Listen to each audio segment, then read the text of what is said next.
नमस्कार दोस्तों, स्वागत है आप सभी का। आज प्लेटो पर हमारी क्लास सेकंड है और लास्ट क्लास में हमने प्लेटो की फिलॉसफी हमने देखा और साथ में ही कौन-कौन से उनके आइडियाज़ हैं जो कि फिलॉसॉफिकल बेस होते हैं, उन सब पर हमने बात किया। काफ़ी अच्छी बातें चली हमारी लास्ट क्लास के अंतर्गत। आज भी हम उनके कुछ आइडियाज़ देखेंगे। मुख्य रूप से इनके पॉलिटिकल आइडियाज़ हम देखेंगे और वहाँ से क्वेश्चन भी अक्सर पूछे जा सकते हैं। तो किस प्रकार से क्वेश्चन एग्ज़ाम में आते हैं, उन पर भी हमारी आज की बातचीत होगी। तो शुरू करते हैं क्लास। इससे पहले आप हमारा ऑनलाइन कोर्स जॉइन कर सकते हो। कॉन्टैक्ट नंबर है 8955576886। नीचे कमेंट में और डिस्क्रिप्शन में आपको नंबर मिल जाएगा, वहाँ से आप कॉन्टैक्ट करके हमारा कोर्स जॉइन कर सकते हो। इस प्रकार की क्लासेज़ यदि आपको अच्छी लगती है तो कोर्स जॉइन कीजिए और आगे वहीं पर बातें होगी। आज की क्लास यूट्यूब पर ओपन रहेगी, आगे की क्लासेज़ यूट्यूब पर नहीं आ पाएगी।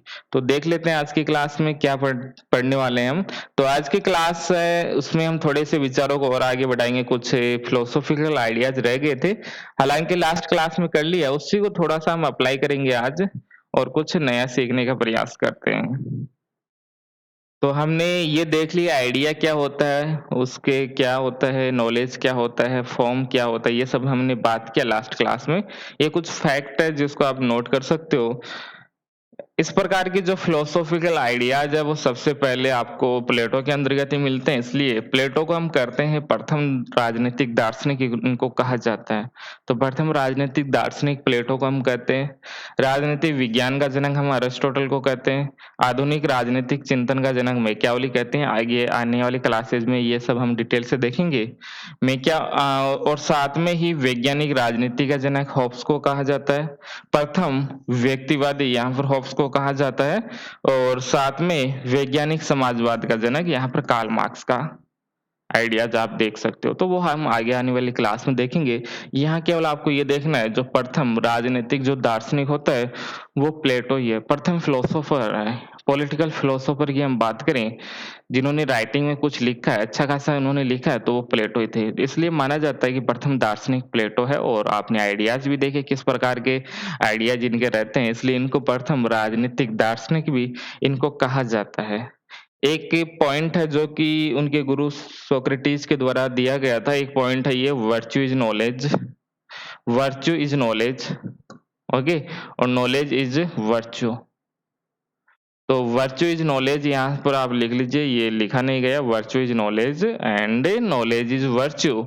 ये जो कॉन्सेप्ट है वो सबसे पहले इनके गुरु सोक्रेटिस के द्वारा दिया गया और इसको थोड़ा सा अप्लाई किया जाता है अपने फिलोसॉफी के अंतर्गत। प्लेटो के द्वारा भी इसी विचार को आगे बढ़ाया जाता है और इस कॉन्सेप्ट में कहा गया कि यदि हम वर्च्यू को जान लेते हैं, यदि हम वर्च्यू की पहचान कर लेते हैं, आइडेंटिफिकेशन हम कर लेते हैं, आइडेंटिफाई हम कर लेते हैं यदि वर्च्यू को, तो आपको नॉलेज की प्राप्ति हो जाएगी।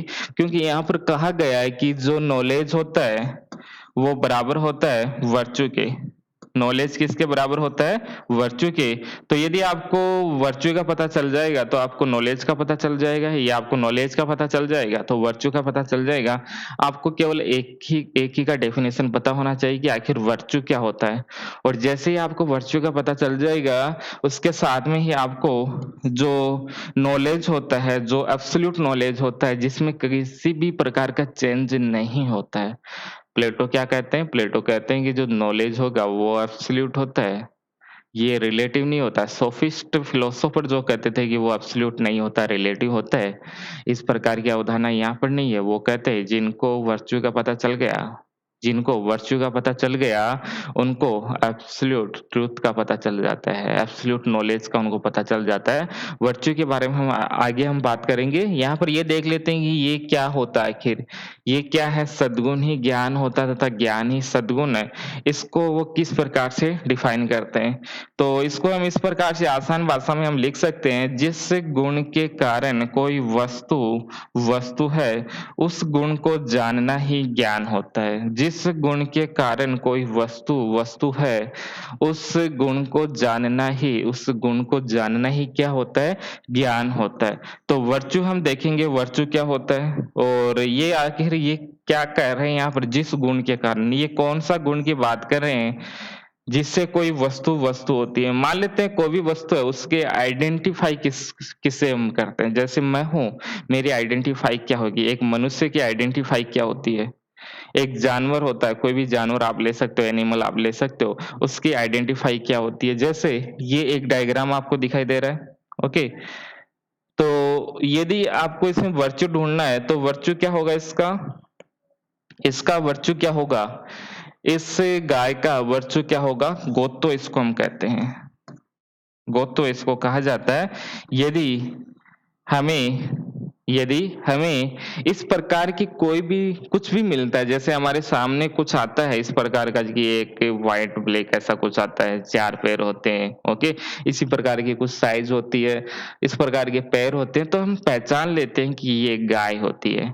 तो उसका आइडेंटिफ़िकेशन क्या है? इसकी पहचान किसके साथ में जुड़ी हुई है? गोत्व के साथ में जुड़ी हुई है। इसकी पहचान गोत्व के साथ में जुड़ी हुई है। जैसे मनुष्य हैं, यदि आपको मनुष्य को आइडेंटिफ़ाई करना है, तो आप किससे पहचानोगे? मनुष्यत्व के साथ में। जो मनुष्यत्व होता है, एक मनुष्य का जो तत्व होता है कि एक मनुष्य किस प्रकार का होता है। 2 हाथ होते हैं, 2 पैर होते हैं, मुँह होता है, इस प्रकार से होते हैं, बाल कुछ होते हैं ऐसे। इसको हम मनुष्य कहते हैं। तो इसका जो आइडेंटिफ़ाई होता है, इनका जो आइडेंटिफ़िकेशन होता है, यदि आप उसको पहचान लेते हो, तो आपको वर्च्यू का पता चल जाता है। जैसे इस गाय के अंदर गए थे, वर्च्यू क्या हो जाएगा? वर्च्यू हो जाएगा यदि हम इसकी वास्तविकता को पहचान लेते हैं कि गाय इस प्रकार से होती है। इसमें जो गुण होता है, गोत्व का गुण होता है, एक मानव के अंतर्गत जो मनुष्यत्व का गुण होता है कि मानव इस प्रकार से होता है, मानव के अंतर्गत नैतिकता होती है, मानव सोच सकता है, समझ सकता है। यदि एक मानव के इस प्रकार के गुण का आपको पता चल जाता है, तो आप कहोगे हमें वर्च्यू का पता चल गया है, हमें नॉलेज प्राप्ति हो गई है, हमें जो एब्सोल्यूट नॉलेज है, उसकी प्राप्ति हो गई है। जैसे आगे हम देखेंगे भी इसको थ्योरी ऑफ जस्टिस के अंदर डिटेल से हम बात करेंगे कि वर्च्यू वाले कॉन्सेप्ट पर थोड़ा-सा और बात करेंगे, लेकिन यहाँ पर इतना क्लियर हो गया होगा, ये जो डेफिनेशन मैंने अभी आपको दिया आसान सी भाषा में, जिस गुण के कारण कोई वस्तु वस्तु है, ये जो गाय आपको दिखाई दे रही है, इसको हम आइडेंटिफ़ाई कैसे करते हैं? इसको हम कैसे आइडेंटिफ़ाई करेंगे? तो इसके गुण को हमें पहचानना है। इसके गुण को हमें पहचानना है, ये किस प्रकार का गुण है इसमें? इसका साइज़ क्या होता है?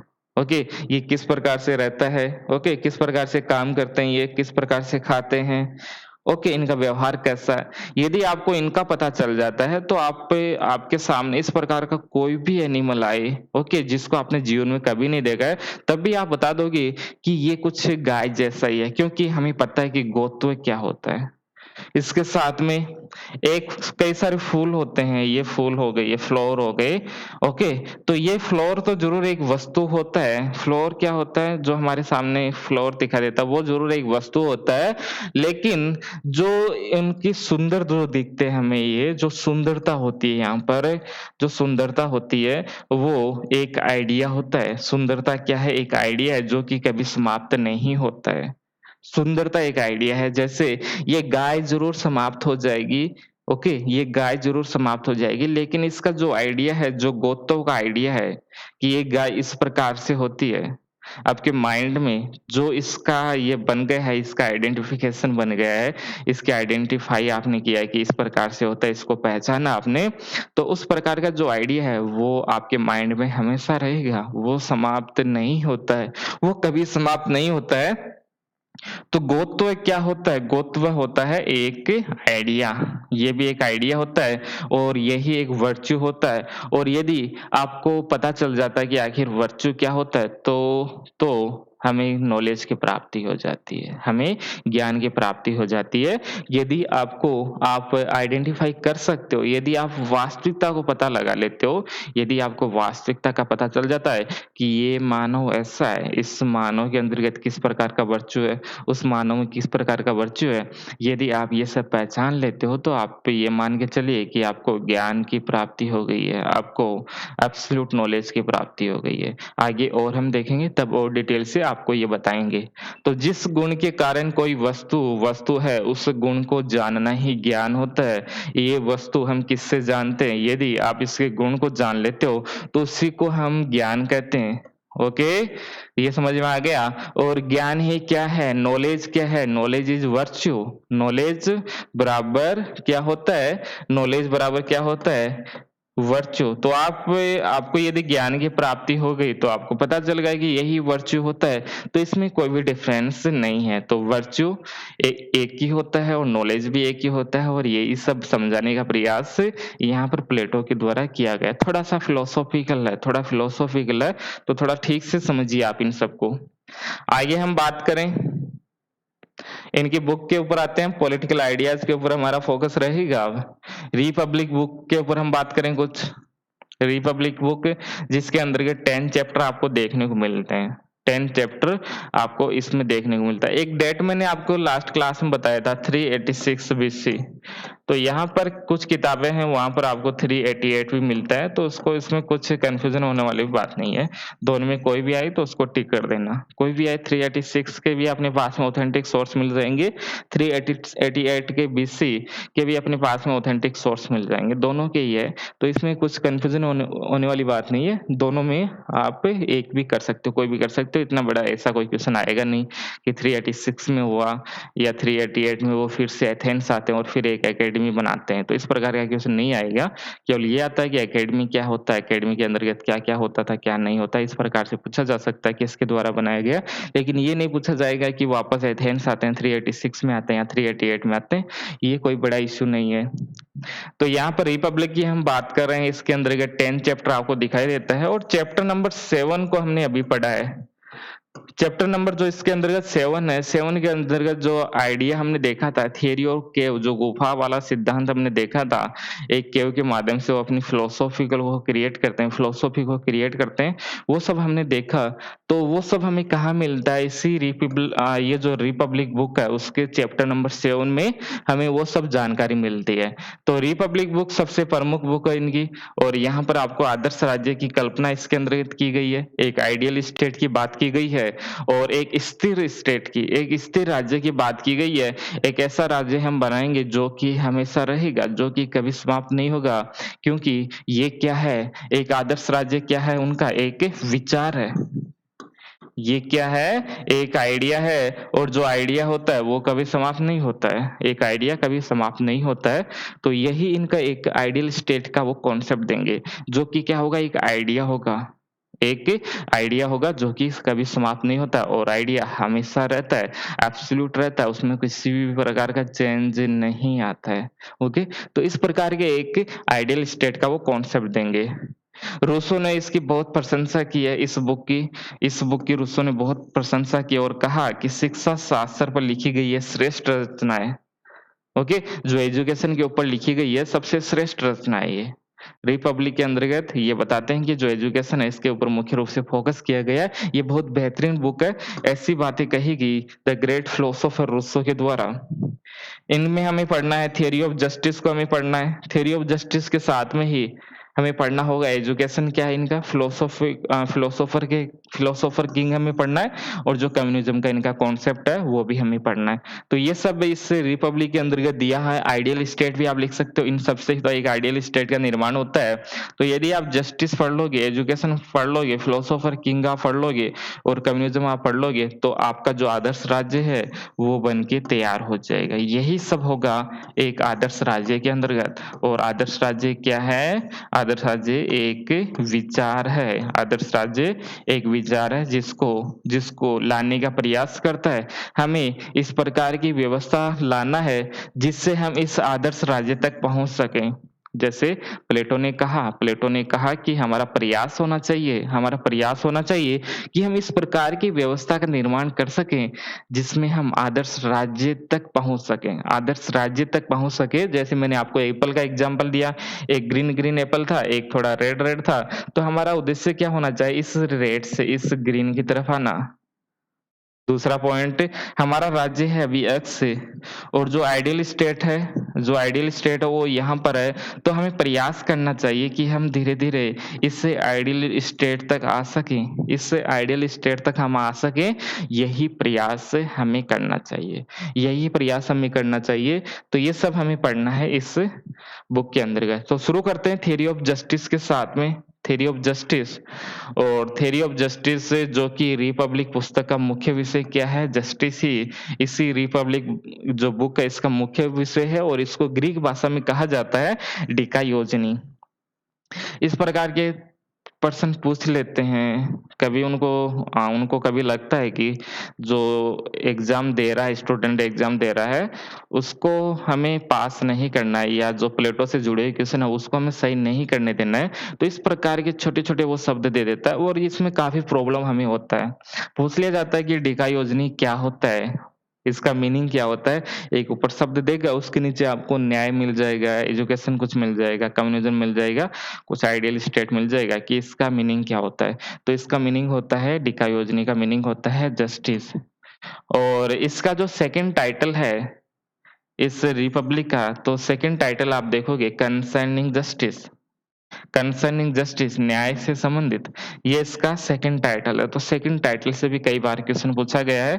कंसर्निंग जस्टिस न्याय से संबंधित इसका सेकंड सेकंड टाइटल है इसी बुक का। ओके, तो कंसर्निंग जस्टिस हो गया, एक हो गया जस्टिस। तो यहाँ पर प्लेटो आप पढ़ सकते हो या आप सोक्रेटिस आप पढ़ सकते हो। इन्होंने अपनी जो फिलोसॉफी दी उसमें सबसे पहले सोफिस्ट विचारों, जो जितने भी सोफिस्ट विचारक थे, इनके विचारों का खंडन सबसे पहले किया जाता है। उनको क्रिटिसिज़्म किया जाएगा और फिर अपनी फिलॉसफी दी जाएगी। सबसे पहले जो सोफिस्ट विचारक होंगे, उनकी आलोचना की जाएगी और एक बार फिर अपने नए विचार दिए जाएँगे।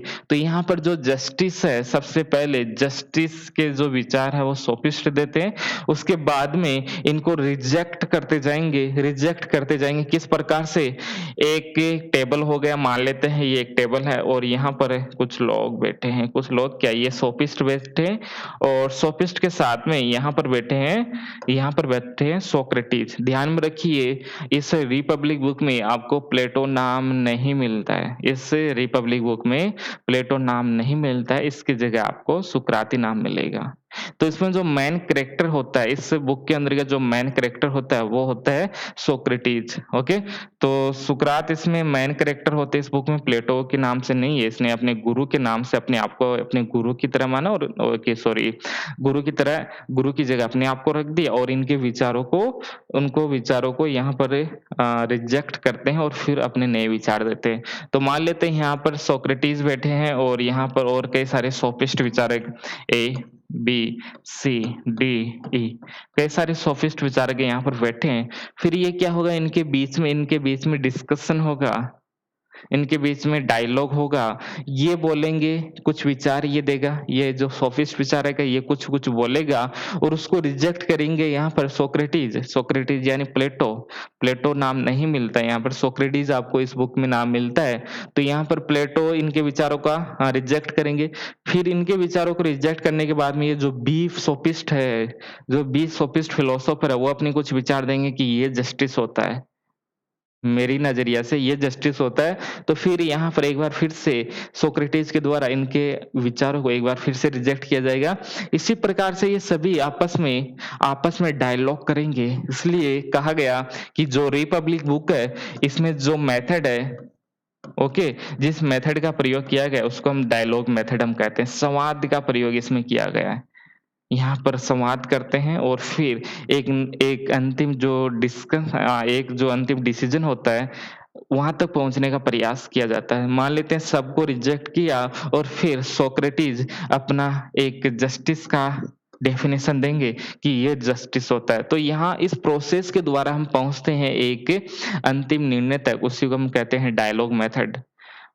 वार्तालाप कह सकते हो, संवाद आप कर सकते हो। तो सबसे पहले डायलॉग मेथड का राइटिंग में सबसे पहले प्रयोग किया गया था इन्हीं के द्वारा।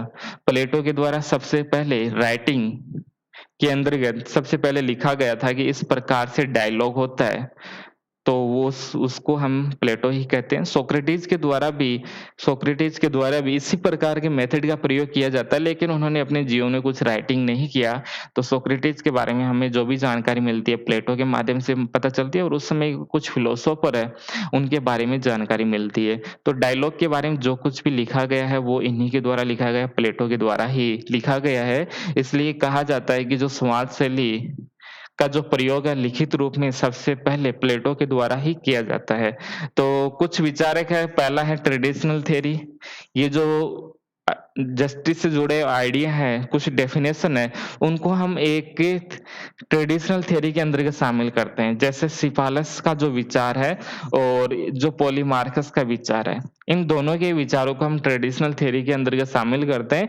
और ये क्या कहते हैं, ट्रेडिशनल थ्योरी जो जस्टिस है वो क्या कहता है, तो ये कहते हैं कि सत्य बोलना व ऋण चुकाना ही न्याय होता है। हमेशा हमें सत्य बोलना चाहिए और ये ऋण चुकाना, किसी भी प्रकार का जो ऋण होता है वो हमें चुकाना ही होगा। ओके, यदि आप चुका देते हो तो वही न्याय होता है, तो इसको रिजेक्ट करेंगे। दूसरा है यहाँ पर पॉलीमार्कस कहते हैं जैसे को तैसा, टिट फॉर टैट की ये बात करते हैं, यानी उचित व्यवहार करना ही न्याय होता है। उचित व्यवहार यानी जैसा आपके साथ में कोई करता है उसके साथ में आपको वैसा ही व्यवहार करना पड़ेगा। जैसा आपके साथ में कोई अच्छा व्यवहार करता है तो आप अच्छा कीजिए, यदि कोई बुरा व्यवहार करता है तो आप उनके साथ में बुरा व्यवहार कीजिए। तो टिट फॉर टैट की यहाँ पर बात की जाती है पॉलीमार्कस के द्वारा। डेफिनेशन आपको याद रखना है, क्वेश्चन यहाँ से पूछे जाएँगे। 4 या फिर फिलोसोफर आपको मिलेंगे, सोफिस्ट फिलोसोफर। 4 आपको सामने इनके विचार है कि जस्टिस के बारे में इन्होंने क्या डेफिनेशन दिया वो मिलेंगे, उसके बाद में आपको मिलाना होगा। तो चारों डेफिनेशन 4 से 5 डेफिनेशन हम देखेंगे, सब पता होना चाहिए। सिफालस क्या कहते हैं, सत्य बोलना व ऋण चुकाना ही न्याय होता है, ये सिफालस का डेफिनेशन है। और दूसरा पॉलीमार्कस टिट फॉर टैट, शत्रु के प्रति शत्रुतापूर्ण और मित्र के साथ में मित्रता जैसा ही व्यवहार करना चाहिए, या उचित व्यवहार करना ही न्याय होता है। उचित व्यवहार करना ही न्याय होता है और न्याय प्रत्येक मनुष्य को वह देने में जो उसके लिए उचित है। ओके, तो जस्टिस के द्वारा प्रत्येक मनुष्य को उतना मिल जाता है जिसके लिए वो योग्य होता है। यदि कोई मनुष्य अच्छा काम करता है तो हम उसको कुछ अच्छा दे देंगे, यदि कोई बुरा करता है तो उसके साथ में हम बुरा व्यवहार करेंगे। तो टिट फॉर टैट का जो कॉन्सेप्ट है वो किसके साथ में जुड़ा हुआ है, पॉलीमार्कस के साथ में। सिफालस सत्य बोलना, सिफालस यहाँ पर स शब्द आपको दिखाई दे रहा है, इस प्रकार से याद कर सकते हो कि सत्य बोलना, सिफालस हमेशा सत्य बोलने की बात करते हैं और ऋण चुकाना ही न्याय होता है, इस प्रकार से इसको डेफिनेशन देते हैं। पॉलीमार्कस, पॉलीमार्कस यानी जैसे को तैसा, पॉलीमार्कस आप इस प्रकार से याद कर सकते हो, कैसे भी आप इनको याद करना आपको। सेकंड है यहाँ पर, इन सबको रिजेक्ट कर दिया। अब रिजेक्ट कर दिया जाता है, कैसे किया जाता है, ये बहुत लंबी बहुत बड़ी प्रोसेस होती है।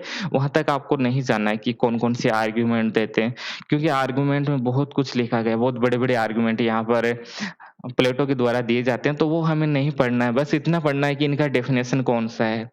आगे है यहाँ पर जो सेकंड है हमारा, वो है रेवोल्यूशनरी, उग्रवादी, उग्रवादी या आमूल परिवर्तन। ऐसे फिलोसोफर जो आइडिया के बारे में सॉरी एक ऐसे फिलोसोफर जो जस्टिस के बारे में कुछ बढ़ा देते हैं, ओके? कुछ परिवर्तनवादी करते हैं, कुछ बड़े रेडिकल चेंज की बात करते हैं। इस प्रकार का इनका कुछ विचार होता है, जैसे थ्रेसिमेकिस इसके अंतर्गत शामिल करते हैं, जो कि कहता है कि शक्तिशाली का हित ही न्याय होता है। तो पावर जो शब्द है, वो कहीं न कहीं इसी के साथ में जुड़ा हुआ है। जब आप कुछ चेंज करना चाहते हो, बड़ा चेंज करना चाहते हो, तो उसमें पावर का प्रयोग किया ही जाता है। ओके? तो इस प्रकार से आप इसको ध्यान में रख सकते हो कि थ्रेसिमेकिस यहाँ पर उग्रवादी या आमूल परिवर्तनवादी, जिसको हम रिवोल्यूशनरी कहते हैं, इसके साथ में जुड़े हुए हैं जस्टिस के कॉन्सेप्ट के साथ में, जहाँ पर कहते हैं जो शक्तिशाली होता है उसी का हित न्याय होता है। और ये कैसे? ये तो सामान्यतः हम देखते हैं जो पावरफुल पर्सन होता है, उन्होंने जैसा कह दिया उसी को सही माना जाता है। एक यहाँ पर एक छोटा-सा बच्चा है, ओके? जिसका वेट ही 15 केजी है, और यहाँ पर एक बड़ा-सा है, एक इंसान है बड़ा-सा, उसका वेट हो गया 100 केजी, ओके? तो ये शक्तिशाली हो गया, जैसा ये बोलेगा वैसा ही काम होता है। एक बड़ा राजा होता है, एक बादशाह होता है, जैसा बादशाह कहता है वैसा ही प्रजा को करना होता है। तो इसलिए यहाँ पर कहा जाता है कि जैसा शक्तिशाली व्यक्ति ने कह दिया, जैसा भी शक्तिशाली व्यक्ति ने कह दिया, वही वही वही न्याय होता है। जैसा शक्तिशाली व्यक्ति ने कह दिया, जैसा एक बादशाह ने कह दिया, कोई भी पावरफुल पर्सन हो सकता है, उसने कह दिया वैसा ही होता है। तो यहाँ पर कहा जाता है ना, एक कहावत चलती है कि जिसकी लाठी होती है उसी की भैंस होती है। जिसके पास में पावर होती है उसके पास ही जस्टिस होता है। तो जस्टिस का ओरिजिन कहाँ से होता है? जो पावरफुल पर्सन होता है उसी से जस्टिस का ओरिजिन होता है। तो ये डेफिनेशन दिया गया था थ्रेसिमेकस के द्वारा और इस डेफिनेशन को भी रिजेक्ट कर दिया जाता है प्लेटो के द्वारा। तो एक थ्रेसिमेकस के द्वारा एक डेफिनेशन और दिया जाता है जिसको कहा जाता है अन्याय न्याय से अच्छा होता है। ये डेफिनेशन है इन्हीं का, थ्रेसिमेकस का सेकंड डेफिनेशन ये है। जब इनकी पहली डेफिनेशन को रिजेक्ट कर दिया जाता है प्लेटो के द्वारा अपनी बुक रिपब्लिक के अंतर्गत, जिसके अंतर्गत 10 चैप्टर है। ओके, तो इसको भी रिजेक्ट करेंगे आप कि अन्याय न्याय से अच्छा है। तो ये बात कहते हैं थ्रेसिमेकस। वो कहते हैं कि जो लोग अन्यायी होते हैं समाज के अंतर्गत, जो अन्याय करते हैं, बुरा काम करते हैं, भ्रष्टाचारी जो होते हैं, उनका जीवन देखिए आप कितना अच्छा होता है। वो आराम की ज़िंदगी जीते हैं। लेकिन जो एक ईमानदार होता है, जो कि कभी अन्याय नहीं करता, सबके साथ में अच्छा व्यवहार करता है, उसका जीवन अच्छा नहीं होता है। वो गरीबी में अपना जीवन व्यापन करता है। एक साधारण सा आम जनता जो होती है, उसका जीवन अच्छा नहीं होता है क्योंकि वो जस्टिस के साथ में चलता है। तो ऐसे जीवन का क्या फ़ायदा है? ऐसे जीवन का क्या फ़ायदा है? तो यहाँ पे थ्रेसिमेकस ने कहा जो अन्याय व्यक्ति करते हैं, जैसे पॉलिटिकल लीडर आप ले सकते हो, पॉलिटिकल लीडर, राजनेता जितने भी होते हैं, ये सब अन्यायी होते हैं, ये सभी दुष्ट लोग होते हैं। ये सभी जनता का शोषण करते हैं और आपन आराम से रहते हैं, खुद आराम से रहते हैं, तो उनका जीवन अच्छा होता है। उनका जीवन क्या होता है? वो काफ़ी अच्छा होता है। तो यहाँ पर जो अन्यायी व्यक्ति होता है, वो न्याय से अच्छा होता है क्योंकि अन्याय करने पर आपका जो जीवन है, वो काफ़ी अच्छा होगा, काफ़ी अच्छा होता है। और यदि कोई न्याय करता है, वो इस आधार पर करता है कि हम अच्छा व्यवहार करेंगे, हमारे द्वारा किसी का बुरा व्यवहार नहीं होना चाहिए और यदि हमने बुरा किया, तो हम आगे जाएँगे, जो हमारा हमारा अगला जन्म होगा, वो कैसा होगा, ये किसने देखा है कि कैसा होगा, कैसा नहीं होगा।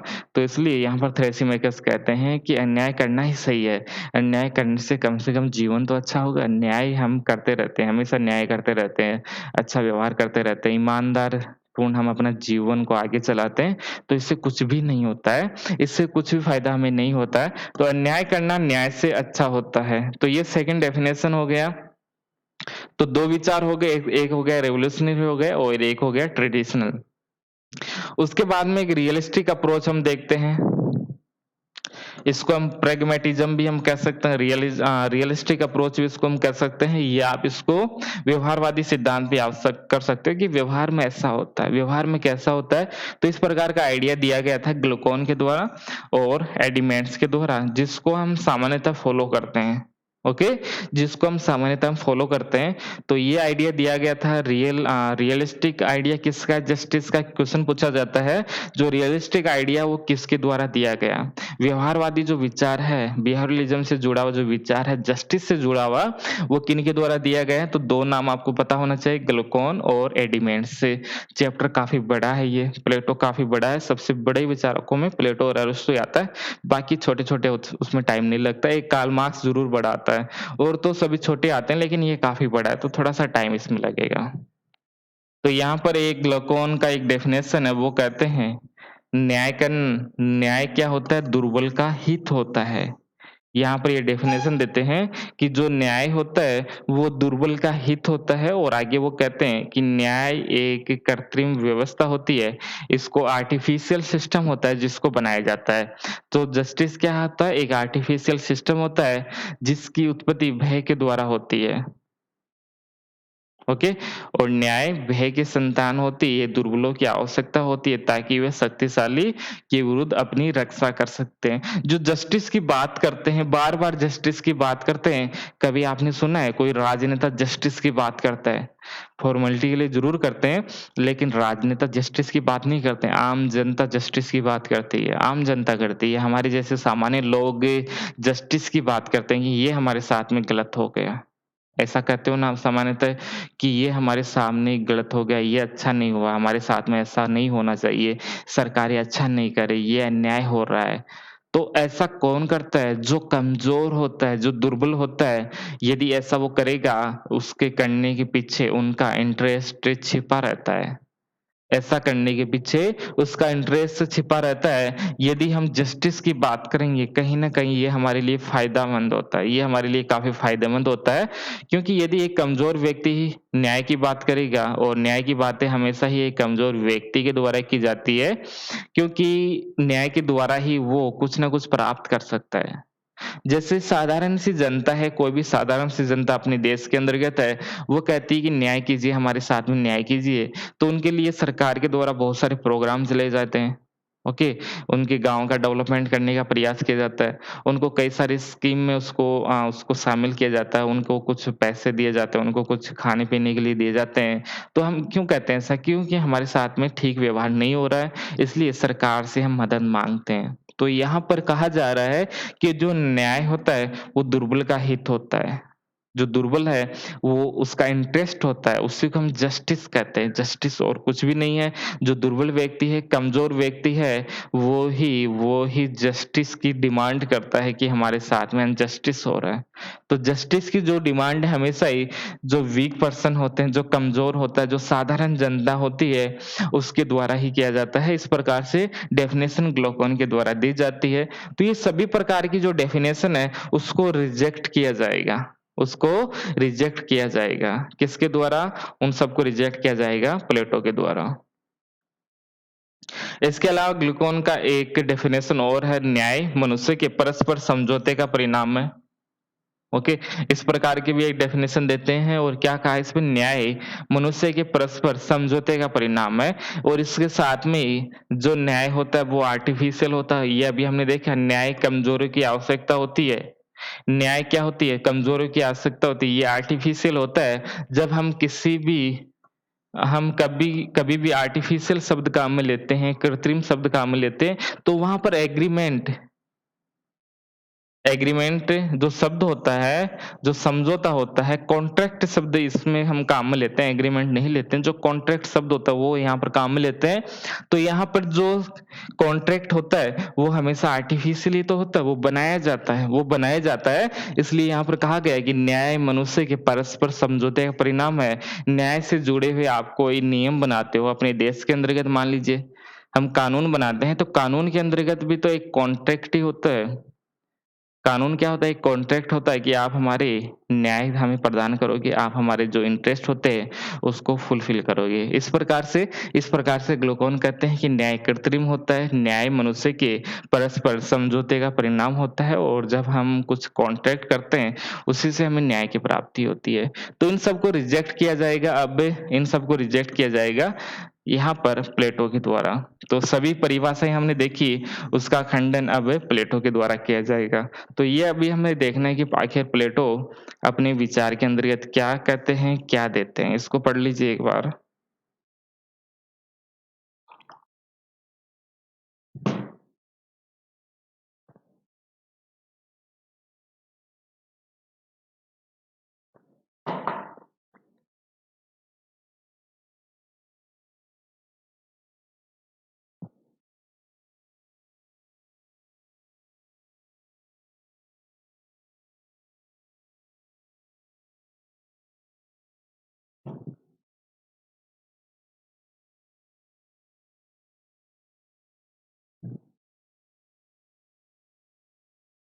ओके, तो अब जस्टिस देखते हैं, इन्होंने जो भी अभी डेफिनेशन दिया, जितनी भी डेफिनेशन है सोफिस्ट फिलोसोफर के द्वारा दिया गया था, उन सबको अब रिजेक्ट करेंगे और कहेंगे कि जो जस्टिस होता है वो इंटरनल होता है।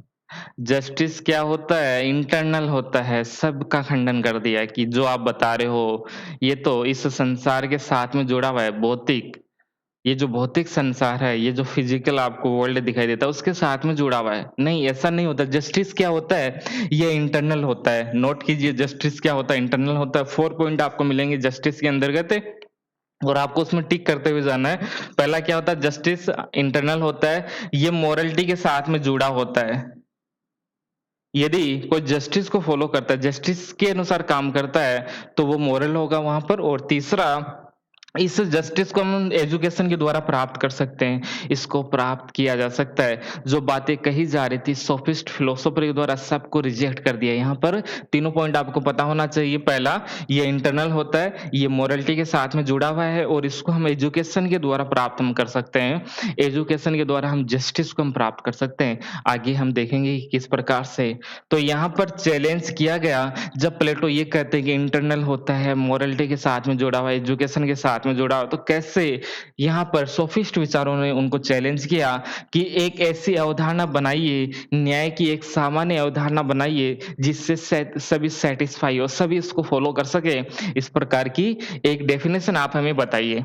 ओके, तो यहाँ पर बैठे थे, यहाँ पर डायलॉग हो रहा था सोफिस्ट विचारकों और सोक्रेटिस के बीच में। सोक्रेटिस यानी प्लेटो मान के चलिए आप, लेकिन आपको सोक्रेटिस शब्द ही आपको ध्यान में रखना है क्योंकि इस रिपब्लिक बुक का मेन कैरेक्टर कौन है? सोक्रेटिस, सुकरात ही इसका मेन कैरेक्टर है। तो अब इनके सामने चैलेंज था, सोक्रेटिस को चैलेंज मिल चुका था कि एक सामान्य अवधारणा बताइए आप जिसको सभी स्वीकार कर सके, हम सभी इसको स्वीकार कर सके। ओके, तो अब देने का काम करेंगे ये। अब ये देंगे, जस्टिस को डिफाइन करेंगे ये। तो स्वाद शैली का इसमें प्रयोग किया गया, डायलॉग मेथड इसमें प्रयोग किया जाता है। दूसरा, सुकरात इसमें मुख्य अभिकर्ता होता है और अब वो डेफिनेशन देंगे कि आखिर जस्टिस क्या होता है, जस्टिस क्या होता है, इसको वो डिफाइन करेंगे। तो वो सबसे पहले एक व्यक्ति की आत्मा के गुण बताएंगे। जस्टिस कैसा होता है? इंटरनल होता है। इसको हम एजुकेशन के द्वारा प्राप्त कर सकते हैं, लेकिन इंटरनल कौन-सा इंटरनल जस्टिस होता है? कौन-सा इंटरनल जस्टिस होता है? तो यहाँ पर सबसे पहले वो बताएँगे कि जो एक व्यक्ति होता है, उसमें आत्मा होती है। उसके तो इसमें क्या होती है? उसमें आत्मा होती है और जब इसमें इसको हटा दीजिए एक बार। साँस की जगह करेज आप कर सकते हो, ओके? करेज आप कर सकते हो। तो ये होती है हमारी आत्मा, यानी स्पिरिट जो होती है, एक व्यक्ति की जो स्पिरिट होती है, वो 3 प्रकार की होती है। एक जो हमारी स्पिरिट होती है, वो 3 प्रकार की होती है। एक व्यक्ति के अंतर्गत आत्मा के 3 गुण होते हैं। कौन-कौन से गुण होते हैं? एक व्यक्ति के अंतर्गत रीज़न होता है पहला, एक व्यक्ति है, उसके अंदर एक रीज़न होता है। दूसरा दूसरा इसमें करेज होता है, साहसी होता है एक व्यक्ति। और तीसरा एपेटाइट यानी एक व्यक्ति के अंतर्गत वासना भी होती है। एक व्यक्ति के पास में विवेक भी होता है, एक व्यक्ति के पास में उसमें करेज भी होता है, साहस होता है और तीसरा एक व्यक्ति के पास में एपेटाइट भी होता है, वासना भी होता है, ज़्यादा से ज़्यादा वस्तुओं की वो डिमांड भी करता है। इस प्रकार से एक व्यक्ति के 3 गुण होते हैं। एक व्यक्ति के कितने गुण हो गए? 3 गुण हो गए। रीज़न भी एक व्यक्ति के अंदर होता है, एक के अंदर स्पिरिट भी होता है और इसमें एपेटाइट भी होता है। एक व्यक्ति के अंदर के 3 गुण होते हैं। लेकिन अब क्या होगा यहाँ पर? समाज के अंतर्गत आप देखते हो, समाज नहीं, स्टेट शब्द काम में लीजिए। यहाँ पर जो राज्य होता है, राज्य में कुछ ऐसा क्लास भी होगा जो एग्रीकल्चर करता है, जो वस्तुओं को बनाता है। ओके? एक ऐसा क्लास भी होगा जो होता है उत्पादक वर्ग। क्या एक राज्य के अंतर्गत आपको उत्पादक वर्ग दिखाई देता है कि नहीं दिखाई देता? एक जो राज्य होता है, उसमें वस्तुओं का निर्माण किया जाता है।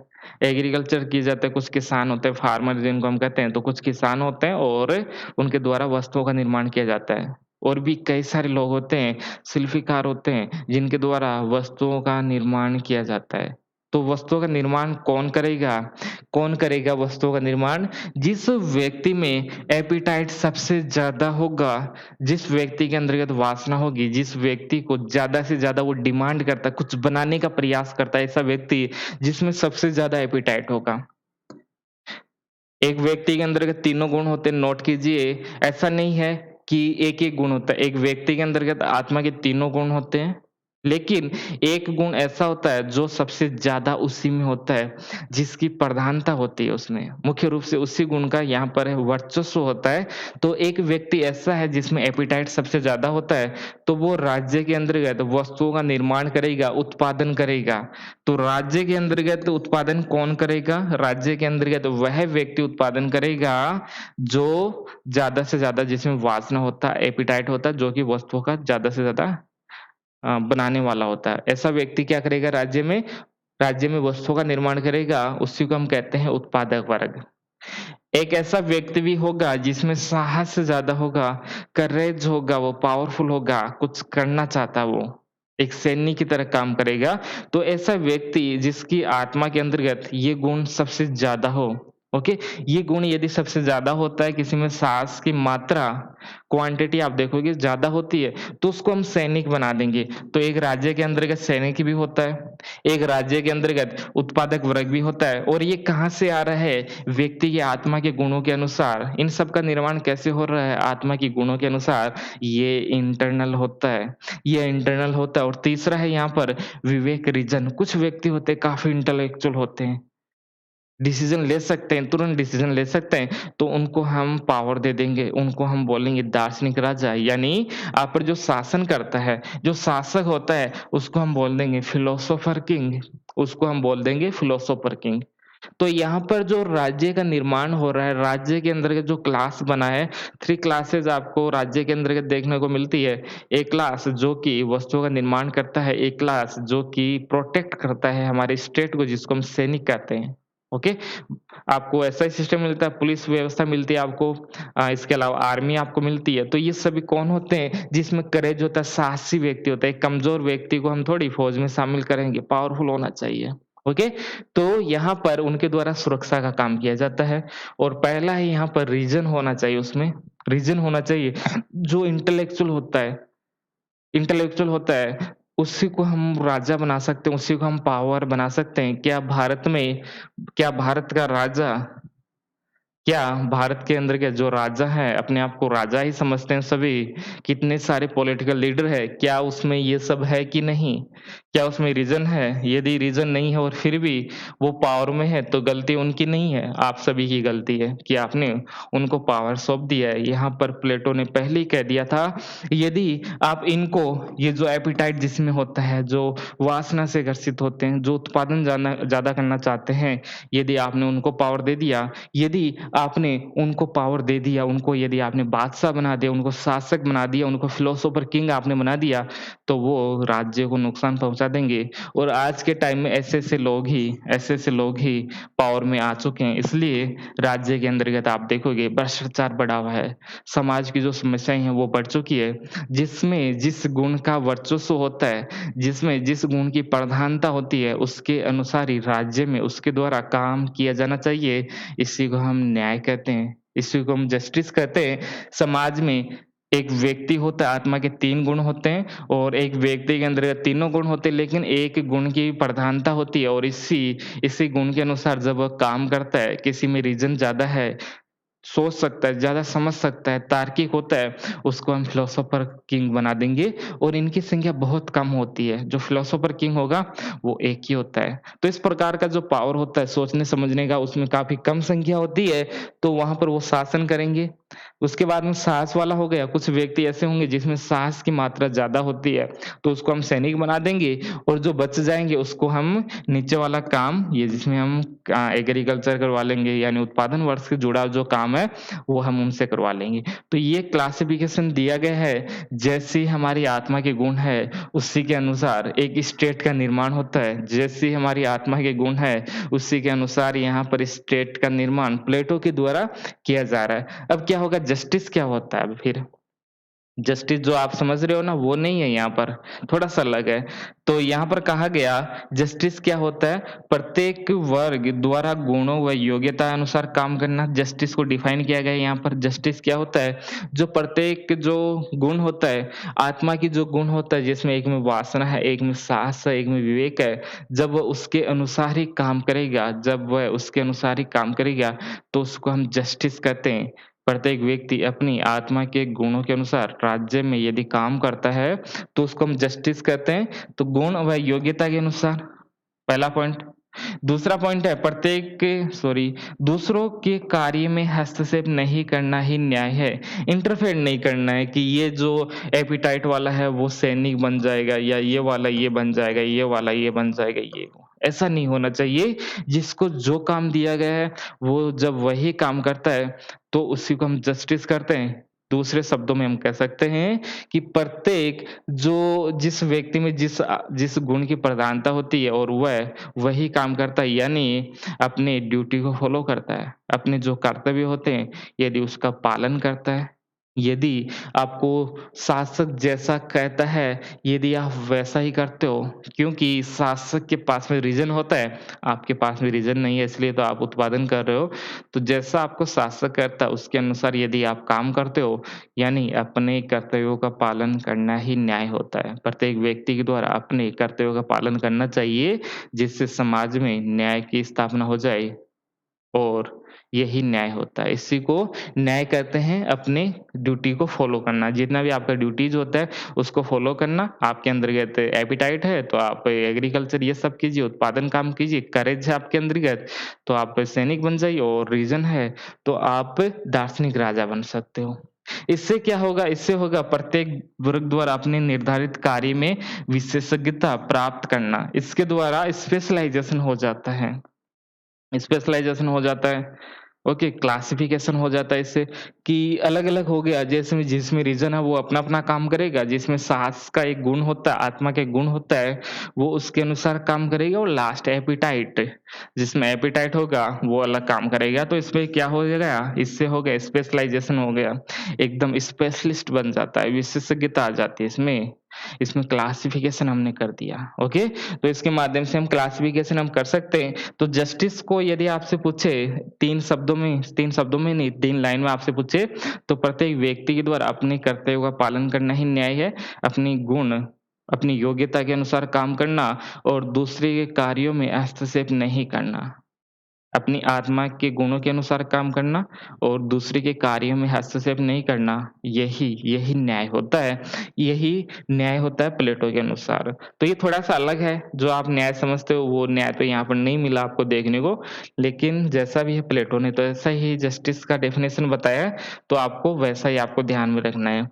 अब अगला क्वेश्चन हमारे सामने बनता है, जो अक्सर क्वेश्चन पूछा जाता है कि जस्टिस तो है, जस्टिस है, हमने राज्य के स्तर पर जस्टिस देख लिया कि प्रत्येक व्यक्ति के द्वारा अपनी आत्मा के गुणों के अनुसार जब काम किया जाता है, ओके, तो हम उसको न्याय कहते हैं और वह दूसरे के कार्यों में हस्तक्षेप नहीं करेगा।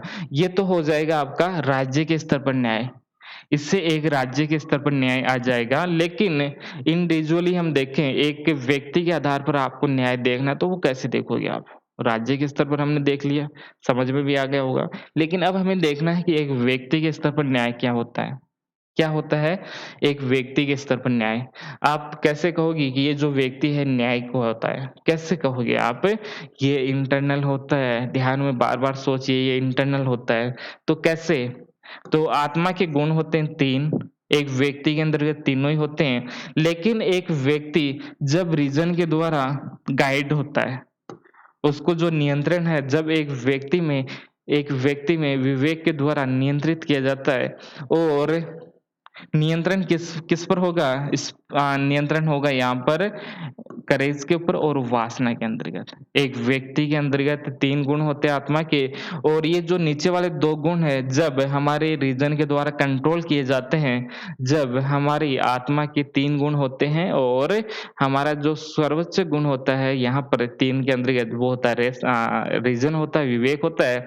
जब एक व्यक्ति रीज़न के अनुसार काम करता है, जैसा उसका विवेक कहता है, उसके अनुसार जब वह काम करेगा, तब एक व्यक्ति के स्तर पर न्याय हो जाएगा, ओके? तो प्रत्येक व्यक्ति को कैसे काम करना चाहिए? जैसा उसका रीज़न कहे।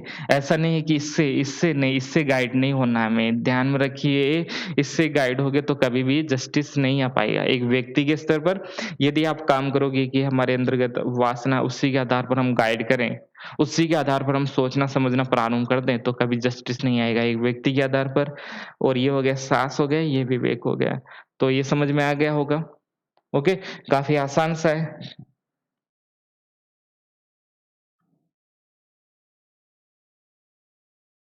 अगला कॉन्सेप्ट है हमारा कि जो राज्य है, वो व्यक्ति का ही वृद्ध रूप होता है। अभी हमने देखा ना, अभी हमने देखा इसको, राज्य क्या होता है? व्यक्ति का ही विविध रूप होता है। राज्य के अंतर्गत जो आपको क्लासिफ़िकेशन देखने को मिलता है, जैसा क्लासिफ़िकेशन हमारी आत्मा के अंतर्गत होता है, हमारी आत्मा में 3 गुण होते हैं, उसी प्रकार से आपको राज्य का निर्माण दिख रहा है।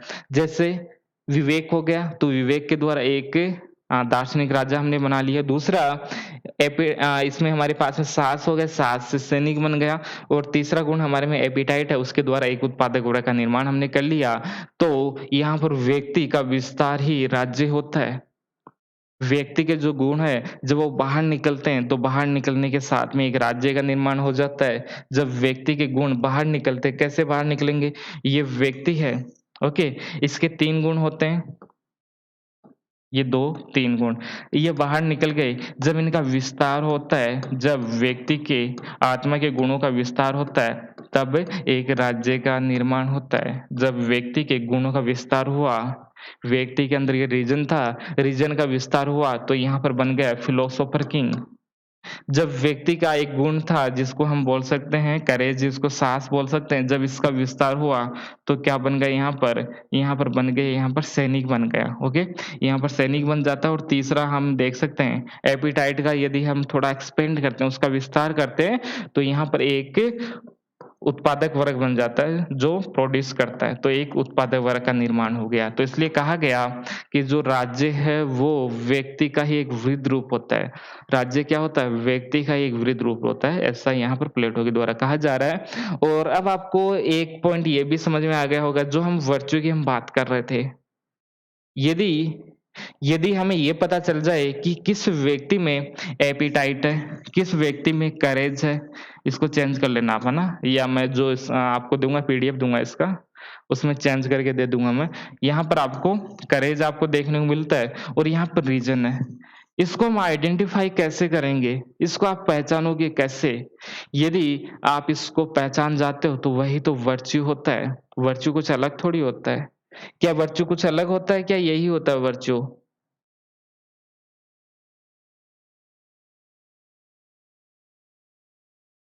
क्या वर्च्यू अलग होता है या यही होता है? बताइए आप?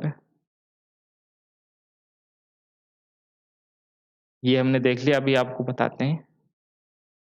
तो न्याय क्या होता है? एक सामाजिक होता है, क्योंकि इसके द्वारा पूरे समाज की भलाई की जाती है। तो न्याय हमेशा सामाजिक होता है, समाज की भलाई के लिए इसका काम में लिया जाता है। ये बिल्कुल ठीक है, ये व्यक्तिगत नहीं होता, ये सामाजिक होता है। समाज की भलाई के लिए न्याय को हम स्थापित करते हैं। तो न्याय को हम कैसे प्राप्त कर सकते हैं? तो न्याय को 2 तरह से हम प्राप्त कर सकते हैं। एक तो एजुकेशन के द्वारा, ओके? एक और मेथड है जिसको हम कम्युनिज़्म कहते हैं। लेकिन ये अच्छा नहीं माना जाता है।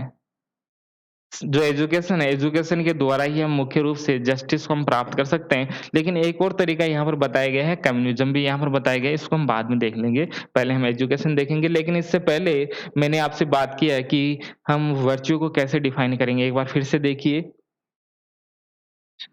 3 प्रकार के वर्च्यू मुख्य रूप से एक व्यक्ति के अंतर्गत आपको देखने को मिलते हैं।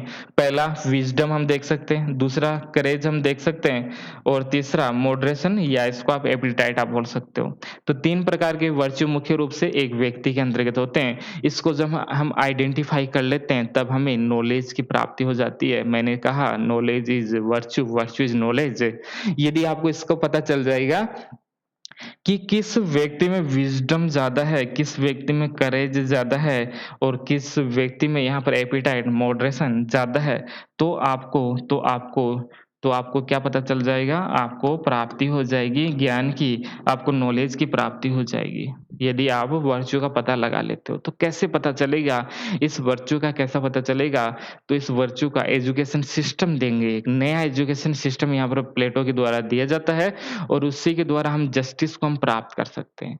जस्टिस के अंतर्गत ये जो क्लासिफ़िकेशन हम देख रहे हैं कि किसमें किस वर्च्यू होता है, किसमें किस कौन-सा वर्च्यू सबसे ज़्यादा होता है, उसका पता हमें इसी सिस्टम से पता चलेगा। ये जो एजुकेशन सिस्टम देंगे, उसके द्वारा ही हमें पता चलेगा। लेकिन इससे पहले ये देख लीजिए 3 प्रकार के वर्च्यू होते हैं। जब हम इनको पहचान लेते हैं और प्रत्येक वर्च्यू अपने अनुसार ही काम करता है। किसी व्यक्ति में विज़डम ज़्यादा है, जब वह विज़डम से गाइड होके करेज और मॉडरेशन, जिसको हम एपेटाइट करते हैं, उसको कंट्रोल करता है, तब हम उसको न्याय कहते हैं। और इसके आधार पर जब एक राज्य में 3 क्लास बन जाता है, तो हम उसको कहते हैं कि न्याय आ गया समाज में, इतना बात स्पष्ट हो गया है। तो यहाँ पर 3 वर्च्यू मुख्य रूप से आपको दिखाई देते हैं, जब हम उनको आइडेंटिफ़ाई कर लेते हैं कि इस व्यक्ति में, ये जो एक्स व्यक्ति है उसमें विज़डम ज़्यादा है, जो वाई व्यक्ति है उसमें सॉरी जो वाई व्यक्ति है उसमें करेज ज़्यादा है, और जो जेड व्यक्ति है उसमें मॉडरेशन ज़्यादा है, उसमें एपेटाइट ज़्यादा है, उसमें वासना ज़्यादा है। यदि आप इसको पहचान लेते हो, इसी को हम वर्च्यू कहते हैं। वर्च्यू को आपको पहचानना होगा, और जब आप वर्च्यू को पहचान लेते हो उसी को हम नॉलेज कहते हैं, उसी को आप नॉलेज कहते हो। और एक समाज के अंतर्गत जब इनके अनुसार काम होता है, विज़डम, करेज और मॉडरेशन के अनुसार काम होता है, तो हम कहेंगे जस्टिस की प्राप्ति हमें हो गई। तो यहाँ पर जो जस्टिस हमें कैसे मिलता है? जस्टिस भी अपने आप में एक वर्च्यू होता है। नोट कीजिए जस्टिस क्या है? जस्टिस एक वर्च्यू होता है। जब एक राज्य के अंतर्गत ये सब काम हो जाएगा, तो हमें एक नया वर्च्यू हमें प्राप्त होगा जिसको हम कहते हैं जस्टिस। तो जस्टिस क्या है? एक सर्वोच्च सद्गुण है।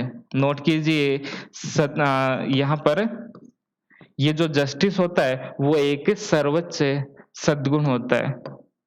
जो सुप्रीम जो सुप्रीम वर्च्यू होता है उसी को हम जस्टिस कहते हैं, और जस्टिस कब प्राप्त होगा? जब ये सब हो जाएगा, इसलिए जस्टिस भी एक वर्च्यू होता है। प्लेटो ने अपनी बुक रिपब्लिक के अंतर्गत कितने प्रकार के वर्च्यू बताए हैं?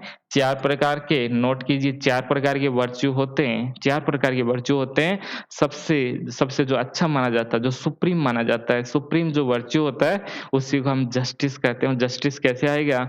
जब तीनों वर्च्यू एक साथ काम करेंगे, एक साथ तीनों वर्च्यू काम करेंगे, तो हमें जस्टिस की प्राप्ति होगी, और जस्टिस अपने आप में खुद में ही एक वर्च्यू होता है। ये बात प्लेटो ने कहती है। तो ये आपको समझ आ गया होगा कि इनका क्या कॉन्सेप्ट है। इनका जस्टिस का कॉन्सेप्ट यही है।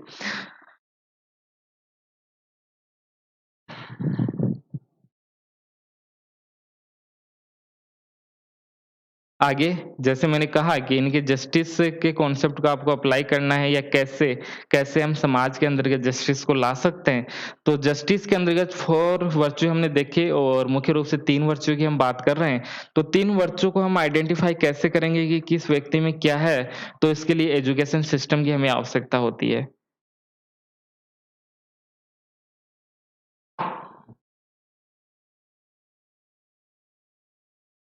ओके, तो अब हमें एजुकेशन सिस्टम पढ़ना होगा। तो एजुकेशन सिस्टम क्या है? न्याय प्राप्ति का सकारात्मक साधन है। नोट कीजिए, न्याय प्राप्ति का सकारात्मक साधन है जिसको हम एजुकेशन कहते हैं। न्याय प्राप्ति का जो नकारात्मक साधन है उसको हम साम्यवाद कहते हैं, वो हम आगे देखेंगे।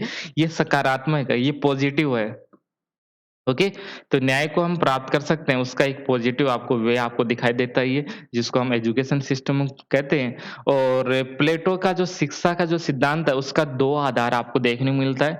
एक तो एथेंस का जो एजुकेशन सिस्टम होता है, एक होता है स्पार्टा। तो कई सारे वहाँ पर स्टेट होते हैं वो, और फिर प्लेटो उनका एनालिसिस करते हैं कि आखिर व्यवस्थाएँ किस प्रकार की है।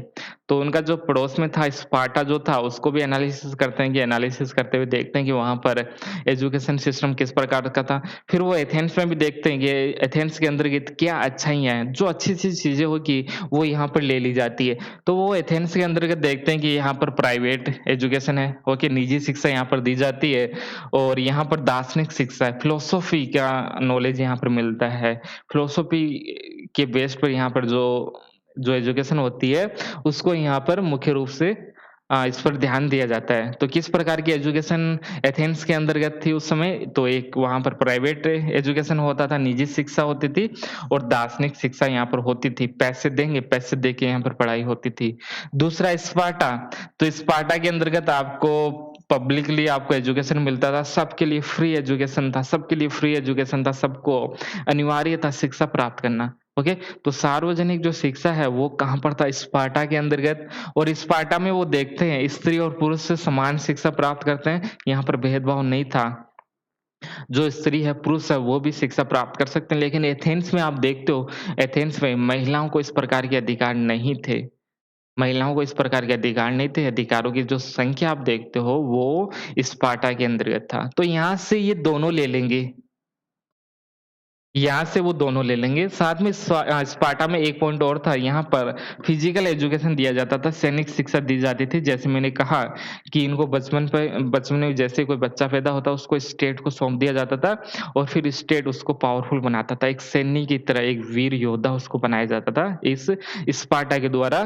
तो स्पार्टा में फिजिकल एजुकेशन की बात इसमें की जाती थी, एकदम शारीरिक शिक्षा हो जानी चाहिए यहाँ पर। और अब क्या होगा यहाँ पर? यहाँ पर प्लेटो के द्वारा इस प्रकार का एक एजुकेशन सिस्टम लाया जाएगा जिसके द्वारा ओवरऑल डेवलपमेंट हो सके। एक व्यक्ति का ओवरऑल डेवलपमेंट हो सके, उसके लिए क्या आवश्यक है हमें? उसके लिए आवश्यक है हमें यहाँ पर हमारा जो मन है, हमारा जो मस्तिष्क है उसका भी डेवलपमेंट हो जाए और साथ में हमारा जो बॉडी होता है, जो हमारा फिजिकल होता है, उसका भी डेवलपमेंट हो जाए। तो दोनों प्रकार का हमें डेवलपमेंट करना है, तो इस प्रकार का नया एजुकेशन सिस्टम लाएँगे और एक एजुकेशन सिस्टम इन्होंने लिया स्पार्टा से। स्पार्टा से ये काफ़ी प्रभावित हुए और दूसरा सिस्टम अपने ही सिटी स्टेट में ले लिया जिनको हम एथेंस कहते हैं। ओके? तो अब वो जो एजुकेशन जो सिस्टम देंगे, वो महिलाओं के लिए भी होगा, नोट कीजिए। एजुकेशन सिस्टम किसके लिए होगा? महिलाओं के लिए भी यहाँ पर होगा, ओके। इस एजुकेशन सिस्टम के द्वारा यहाँ पर शारीरिक शिक्षा भी यहाँ पर दी जाएगी, ओके। और शारीरिक के साथ में मानसिक शिक्षा भी यहाँ पर दी जाएगी। शिक्षा सभी के लिए अनिवार्य होगी और अनिवार्य के साथ में यहाँ पर सार्वजनिक होगी। शिक्षा क्या होगी? नोट करते जाइए। शिक्षा सार्वजनिक होगी, अनिवार्य होगी, महिलाओं के लिए भी होगी, शारीरिक शिक्षा भी दी जाएगी और मानसिक शिक्षा भी दी जाएगी। सभी प्रकार की एजुकेशन दी जाएगी जिससे एक व्यक्ति का ओवरऑल डेवलपमेंट हो जाए, पूरी तरह से व्यक्ति तैयार हो जाए। तो इस प्रकार का एक नया एजुकेशन सिस्टम यहाँ पर प्लेटो के द्वारा लाया जाता है। काफ़ी अच्छा ये, ओके। इस प्रकार का ये एजुकेशन सिस्टम इनके द्वारा लाया जाता है। तो अब देख लेते हैं प्लेटो आखिर क्या कर रहे हैं, डिटेल से थोड़ा देख लेते हैं। तो एजुकेशन है वो राज्य के द्वारा दी जाएगी। हमने बात किया सभी को जब एजुकेशन देने की हम बात करते हैं, तो उस प्रकार की जो एजुकेशन है, वो केवल राज्य के द्वारा ही दी जा सकती है। उस प्रकार की एजुकेशन केवल राज्य के द्वारा ही दी जा सकती है और इसके द्वारा एजुकेशन के द्वारा हम सद्गुण का पता लगाते हैं। मैंने कहा कि 3 प्रकार की जो वर्च्यू है, उसका हमें पता लगाने के लिए हम एजुकेशन सिस्टम लाते हैं और यहाँ पर प्लेटो यहाँ पर इसलिए तो एजुकेशन सिस्टम बता रहे हैं कि 3 वर्च्यू है, किसमें रीज़न होगा, किसमें यहाँ पर करेज होता है, किसमें एपेटाइट होगा, वो पता कैसे चलेगा? कैसे पता चलेगा कि किसमें विज़डम या रीज़न सबसे ज़्यादा है? तो इन सब का पता चलता है इसी एजुकेशन सिस्टम के द्वारा। शिक्षा के द्वारा ज्ञान पैदा होता है। ज्ञान कैसे आता है? एजुकेशन के द्वारा समाज की सभी समस्याओं का अंत हो जाएगा, न्याय प्राप्ति का ये साधन भी होता है। तो ये सब पॉइंट्स पर हमने बात किया। एजुकेशन के द्वारा वास्तविक दुनिया का पता चल जाता है। यदि आपको एजुकेशन कंप्लीट एजुकेशन आपको मिल जाएगा, तो जो हमने केओ वाला डायग्राम देखा था, केओ के एक बाहर निकल जाता है एक व्यक्ति जो फिलोसोफर किंग होता है, वो एजुकेशन के द्वारा ही प्राप्त होता है। सबसे ज़्यादा एजुकेशन जिनको मिलेगी, सबसे ज़्यादा जिनके पास में रीज़न होगा, वो ही एक फिलोसोफर किंग होगा। वही व्यक्ति गुफा से बाहर निकलता है, वही व्यक्ति देखता है कि ये संसार कैसा है, वास्तविकता का पता चलता है। ओके? उसके बाद में जो सैनिक होता है, सैनिक को वो बताएँगे कि क्या होता है, वास्तविक दुनिया क्या है। उसके बाद में वो नीचे वाला जो होता है उत्पादक वर्ग है, उसको भी वो बताएँगे कि ये संसार कैसा है, वास्तविकता क्या है, नॉलेज क्या होता है, इन सब का पता लगाएँगे। तो वर्च्यू का जो पता चलेगा कि किसमें कौन-सा वर्च्यू है, ये केवल फिलोसोफर किंग को ही पता होगा और वो उसी के अनुसार ही काम करेगा, उसके अनुसार ही काम यहाँ पर किया जाएगा। तो शिक्षा के द्वारा वास्तविक दुनिया का हमें पता चलता है। एजुकेशन यहाँ पर व्यक्ति में सदाचार बढ़ाता है, नैतिकता को बढ़ाता है, इसलिए राज्य में दंड की आवश्यकता नहीं है। नोट कीजिए, दंड की आवश्यकता नहीं है। यहाँ पर किसी भी प्रकार की दंड की आवश्यकता नहीं है और आत्मा के गुणों का पता हमें शिक्षा के माध्यम से ही पता चलता है। इन सब पर हमने बात कर लिया। तो ये पॉइंट्स क्वेश्चन इसी फॉर्म में आपको मिलेंगे। जैसा यहाँ पर पॉइंट्स लिखा गया है, ये एक तरह से आपके ऑप्शन टाइप में लिखा गया है कि ऑप्शन कैसे आपसे पूछे जा सकते हैं। शिक्षा सभी के लिए अनिवार्य रूप से राज्य के द्वारा दी जानी चाहिए, महिलाओं को भी शिक्षा यहाँ पर मिलनी चाहिए।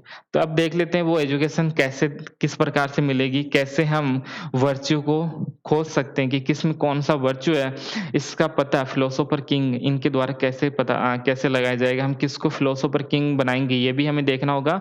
इसके साथ में सैनिक किसको बनाएँगे, किसको हम उत्पादक वर्ग में शामिल करेंगे, तो वो हमें देखना है। तो शिक्षा के यहाँ पर 3 चरण है, प्राथमिक चरण प्राइमरी एजुकेशन जो कि 10 से 20 वर्ष तक होती है। प्राइमरी एजुकेशन जो कि 10 से 20 वर्ष तक होती है और इसके अंतर्गत हम उनको संगीत सुनाएँगे।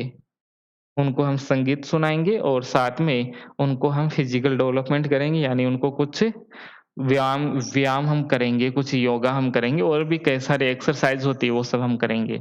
तो संगीत सबसे हम पहले हम उनको सुनाएँगे। संगीत ऐसा नहीं है, वर्तमान वाला संगीत नहीं। पहले आप देखते हो कई सारे उस्ताद होते थे, वो प्रैक्टिस करते थे, सालों-साल प्रैक्टिस करते थे। ओके? उसके बाद में कुछ नया आता था।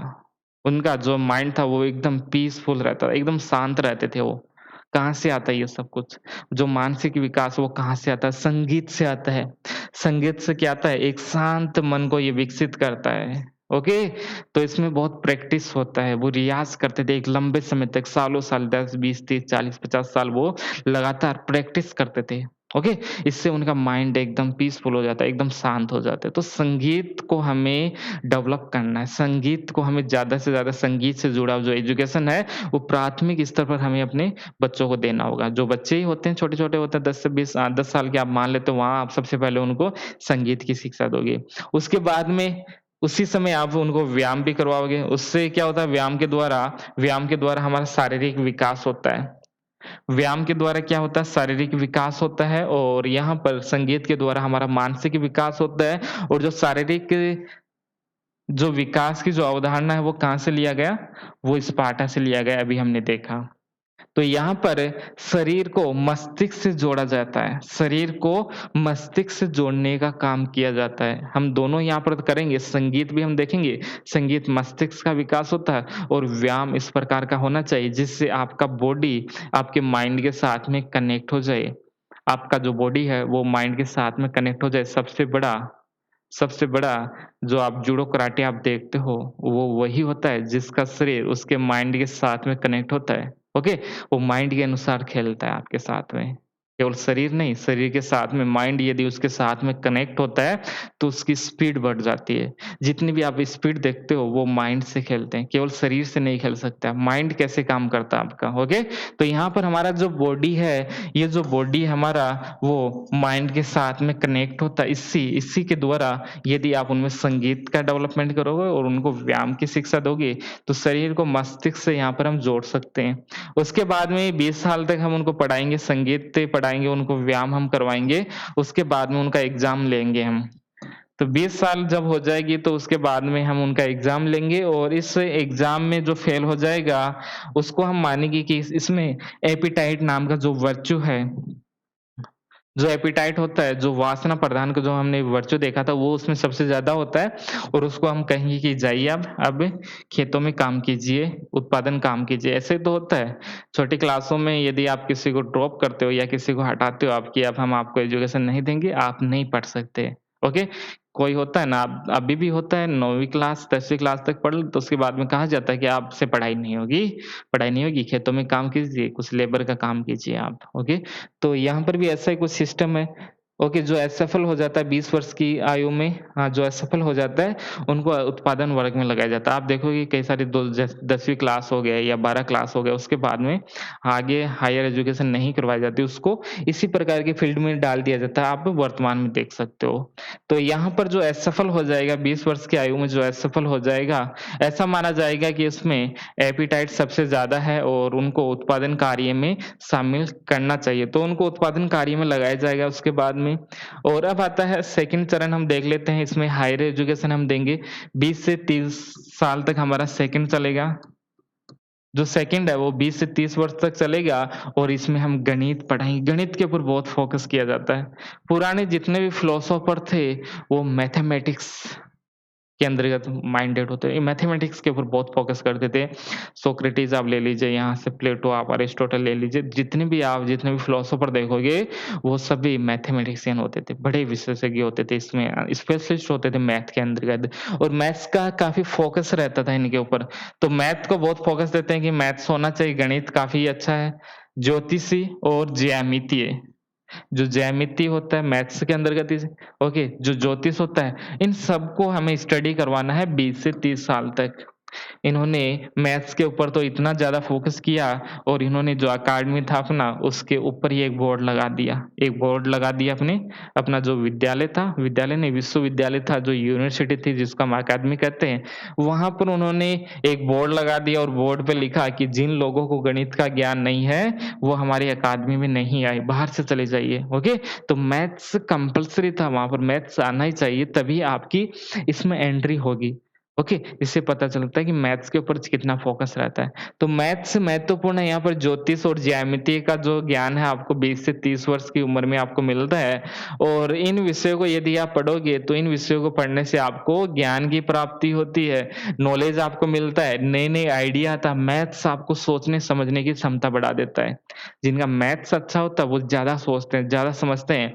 क्वेश्चन के अंतर्गत जो एक्यूरेसी आपको देखने को मिलता है ओके, क्वेश्चन के अंतर्गत एक्यूरेसी उन्हीं का बेहतर होगा जिनका मैथ्स अच्छा होता है। जो सोच सकते हैं, अच्छे से समझ सकते हैं, उनका एक्यूरेसी बहुत शानदार माना जाता है। बहुत शानदार उनका एक्यूरेसी माना जाता है क्योंकि वो डिसीज़न लेते हैं, तुरंत डिसीज़न लेते हैं कि ये होगा, ओके। एकदम उनके बीच में जो डिफरेंसेस होता है, उनका बहुत आसानी से वो पता लगा लेते हैं। तो मैथ्स यदि अच्छा होता है और उनका ज्यामिति ये सब अच्छा होता है, तो ये आइडिया लाते हैं आपके माइंड में, नए-नए विचार ये पैदा करते हैं, सोचने-समझने की जो कैपेबिलिटी होती है, उसको डेवलप करते हैं। तो यहाँ पर इन विषयों से हमें ज्ञान की प्राप्ति होती है। तो यहाँ पर प्लेटो ने कहा कि एजुकेशन है उसके द्वारा भौतिक आवश्यकताओं की पूर्ति नहीं है। आज वर्तमान का जो समय है उसमें हम देखते हैं कि हमारी जो फिजिकल नीड्स होती है, भौतिक आवश्यकताएँ होती है, उन सब की पूर्ति के लिए हम एजुकेशन लेते हैं कि अच्छी नौकरी लग जाए या कुछ और हो जाए, हमारा नाम हो जाए इस एजुकेशन के कारण। ऐसे तो हम एजुकेशन प्राप्त करते हैं। तो यहाँ पर कहा गया नहीं, ऐसा नहीं होता है। एजुकेशन के द्वारा तो हम वर्च्यू का पता लगाएँगे, internal development, overall development education के द्वारा होता है। मन का विकास होता है एजुकेशन के द्वारा। तो यहाँ पर जो हमारी आवश्यकताएँ हैं, आवश्यकताओं की पूर्ति नहीं, हमारी फिजिकल नीड्स नहीं, इंटरनल डेवलपमेंट, जो इंटरनल जो नीड्स होती है, उनकी पूर्ति का एक साधन होता है, ना कि फिजिकल नीड्स का। ओके, तो वर्तमान में तो आप देखते हो कि जो भी स्टडी करते हो, आप सभी स्टडी करते हो, वो भौतिक आवश्यकताओं की पूर्ति के लिए एजुकेशन प्राप्त करते हो। शिक्षा का उद्देश्य क्या है? ज्ञान प्राप्त करना और इसके बाद में 30 वर्ष की आयु में अब दूसरा उनका परीक्षा होगा। दूसरा एग्ज़ाम होता है 30 वर्ष की आयु में और इसमें जो असफल होगा उसको माना जाएगा कि इसमें जो वर्च्यू है वो साहस वाला ज़्यादा है, इसमें करेज ज़्यादा है और उनको सैनिक बना दिया जाएगा। उनको क्या किया जाएगा? अब सैनिक बना दिया जाएगा और यहाँ पर यह सफल यदि होता है सेकंड के अंतर्गत। अब शुरू होता है तीसरा चरण। तीसरा जो चरण है वो 30 से 35 और 35 से 50 2 भागों में हम बाँट सकते हैं तीसरे को। तीसरा जो स्टेज हो गया थर्ड स्टेज इसमें ये पहला हो गया और ये सेकंड हो गया। तो 30 से 35 हो गया जिसमें हम फिलॉसफी हम सिखाएँगे, उनको दर्शन का हम ज्ञान ज्ञान देंगे। तो जो फिलॉसफी है उसका नॉलेज सबसे बाद में हम उनको देंगे। आप देखोगे 11वीं और 12वीं क्लास में फिलॉसफी विषय नहीं चलता है। उसके लिए थोड़ा-सा ज़्यादा माइंड चाहिए, इसलिए फिलॉसफी 11वीं-12वीं क्लास में नहीं पढ़ाया जाता है। वो कॉलेज के स्तर पर इनका प्रारंभ होता है। ऐसा माना जाता है कि फिलॉसफी को पढ़ने से पहले आपके पास में एक सामान्य समझ विकसित हो जानी चाहिए। एक सामान्य जो समझ है वो आपके अंतर्गत होनी चाहिए तभी आप फिलॉसफी पढ़ सकते हो। और यहाँ पर जो फिलॉसफी आप देखते हो 30 से 35 वर्ष में पढ़ाया जाता है, इससे पहले फिलॉसफी इनको नहीं पढ़ाया जाता है। तो फिलॉसफी काफ़ी बाद में पढ़ाया जा रहा है। पहले तो इनको फिलॉसफी बताएँगे, दर्शन का ज्ञान हम उनको देंगे और उसके बाद में 35 से 50 वर्ष तक, जो 35 से 50 वर्ष है, वहाँ पर हम शासन व्यवस्था का व्यावहारिक ज्ञान हम उनको देंगे, उनको हम फील्ड में छोड़ देंगे। उनको हम फील्ड में देख देंगे, छोड़ देंगे उनको जाइए और आप काम कीजिए, ओके? तो यहाँ पर ये चले जाएँगे और फिर शासन व्यवस्था में भाग लेंगे, वहाँ पर प्रैक्टिस करेंगे, ओके? तो प्रैक्टिकल होगा वहाँ पर प्रैक्टिकल एग्ज़ाम हो सकता है, प्रैक्टिकल एग्ज़ाम का अर्थ हो गया कि व्यवहार में वो जाके देखते हैं कि स्टेट की जो शासन व्यवस्था है वो कैसे चलती है। तो शासन व्यवस्था कैसे चलेगी, तो इन सब के लिए वो यहाँ पर जाते हैं, फील्ड में जाते हैं और वहाँ पर काम करते हैं। तो 35 से 50 वर्ष तक जब शासन व्यवस्था का व्यावहारिक ज्ञान प्राप्त कर लेते हैं, उसी को हम कहते हैं दार्शनिक राजा। दार्शनिक राजा जब 50 वर्ष तक ज्ञान प्राप्त कर लेता है, तो उसी को हम दार्शनिक राजा कहते हैं, ओके? 50 वर्ष तक ये एजुकेशन प्राप्त करता है, उसके बाद में ही कोई फिलोसोफर किंग बनता है। लेकिन एक नोट लगा लीजिए, आप साइड में नोट लगा सकते हो। प्लेटो इनके बारे में कुछ कहते नहीं है। एक तो है शिल्पी वर्ग जो होता है, उसके लिए एजुकेशन सिस्टम किस प्रकार की उनको एजुकेशन मिलनी चाहिए या नहीं मिलनी चाहिए, उसमें साइलेंट है। पहला पॉइंट साइलेंट किसमें है? साइलेंट इसमें है, शिल्पी वर्ग के लिए शिक्षा व्यवस्था पर कोई विचार नहीं है इनके और जो दास व्यवस्था है, स्लेव सिस्टम है, उस पर भी कोई विचार नहीं है कि स्लेव होता है, नहीं होता है। मैंने जैसे ही आपको यूनान के अंतर्गत बताया था जब हम शुरू कर रहे थे अपनी क्लास, तो एक मैंने बताया कि एक सामान्य मान्यता, एक सामान्य सा विचार है ये। जैसे अभी एक विचार है कि महिलाओं को शिक्षा मिलती है, ये सामान्य सा विचार है। ओके, तो इसमें हमें एक अपनी बुक में लिखने की थोड़ी आवश्यकता है कि महिलाओं को भी एजुकेशन मिलना चाहिए। ये तो एक सामान्य सा विचार है। तो उसी समय ये जो दास व्यवस्था थी वो भी एक सामान्य सा विचार था। जब एक सामान्य विचार है तो उसको लिखने की क्या आवश्यकता है? तो यहाँ पर साइलेंट रहते हैं, अपने कोई भी विचार इस दास व्यवस्था के ऊपर वो नहीं देते हैं। ओके, तो इस पर क्या रहते हैं? एकदम साइलेंट रहते हैं और यहाँ पर जो शिल्पी वर्ग के लिए एजुकेशन होना चाहिए या नहीं होना चाहिए, इसके लिए भी वो साइलेंट रहते हैं।